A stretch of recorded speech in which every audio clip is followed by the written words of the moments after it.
Today we have a question from London. Tomo wants to know, you mentioned that site speed is a factor in ranking.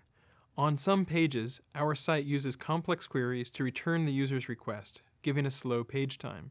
Should we not allow Googlebot to index these pages to improve our overall site speed? Really interesting question. I would say in general, I would let Googlebot crawl the same pages that users see. The rule of thumb is this.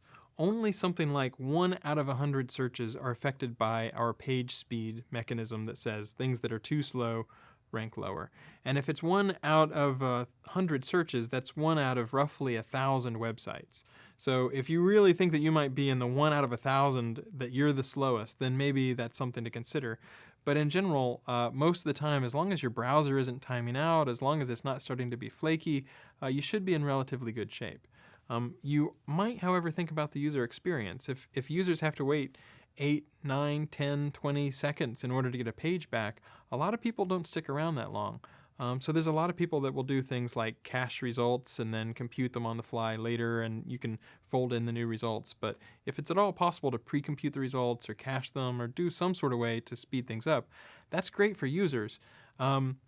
Typically, as long as there is just a few number of pages that are very slow, or if the site overall is fast, it's not the kind of thing that you need to worry about.